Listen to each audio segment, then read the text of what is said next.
Bonjour à tous, je suis Charlotte, l'assistante virtuelle de votre tuteur. J'espère que vous allez bien, que vous êtes en forme et prêt pour une séance efficace. Je compte sur vous pour vous concentrer. C'est vous qui créez les bonnes conditions de travail pour votre réussite durant cette séance. Aujourd'hui, nous allons voir comment apprendre efficacement un cours. Tout d'abord, nous parlerons de l'importance de la répétition, quotidienne, hebdomadaire, mensuelle. Ensuite, nous verrons pourquoi il est important d'être actif dans son apprentissage. Enfin, nous verrons comment juger si l'on est prêt pour une interrogation ou une évaluation. Vous êtes prêts? Alors c'est parti. Nous commencerons donc par le grand 1, l'importance de la répétition. Vous devriez normalement avoir déjà vu avec un tuteur de l'étude alpha la courbe des bingos. Cette courbe vous montre l'importance de la répétition, tout simplement car le cerveau oublie très vite, sauf si on se remémore régulièrement ce que l'on sait déjà.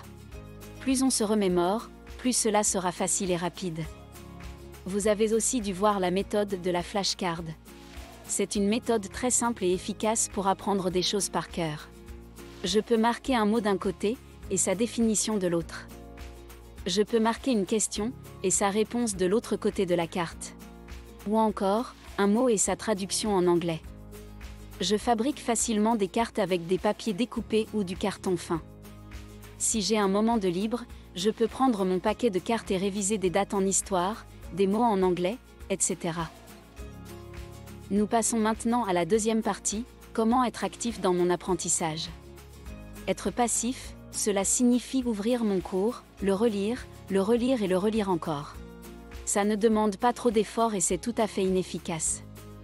Une première méthode pour être actif est de se remémorer mon cours ou les exercices d'application. Plutôt que de commencer par le lire, j'essaie de me rappeler ce que j'ai retenu. Petit à petit, je vais réactiver ma mémoire. C'est très efficace. Si je prends ce temps de remémoration de mon cours, je vais être plus motivé pour écouter mon professeur, car je me dirai, il faut vraiment que je retienne cette date très importante, je vais en avoir besoin ce soir quand je me remémorerai mon cours. Une deuxième manière d'être actif dans mon apprentissage est de me poser des questions. Si j'ai vraiment compris ce que j'apprends, je dois pouvoir me poser des questions, faire des liens, et répondre à mes questions. Je pourrais dire que je me suis vraiment approprié mon cours. Votre tuteur pourra vous demander de lui parler de votre cours, même si vous ne l'avez pas encore appris, pour vous obliger à faire ce travail de remémoration. En conclusion, nous allons voir comment juger si nous sommes prêts pour une interrogation. Pour cela, plusieurs méthodes sont possibles. Je peux travailler avec un camarade, qui peut être imaginaire, et voir si je suis capable de lui refaire le cours, comme si j'étais le professeur. Une deuxième méthode consiste à me poser des questions comme si j'étais le professeur et que j'interrogeais un élève. Je peux même essayer de me piéger moi-même. Je peux aussi faire cela avec un camarade, et même un camarade plus fort que moi. Je peux travailler avec quelqu'un de ma classe pendant l'étude alpha, mais il faudra être très sage, sinon le tuteur vous l'interdira.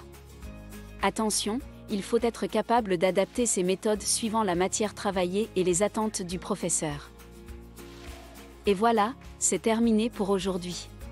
Le tuteur va vous séparer les uns des autres pour que vous soyez au calme, et merci de chuchoter pour ne pas gêner vos camarades.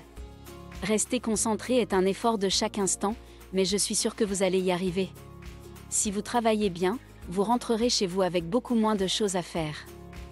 À bientôt!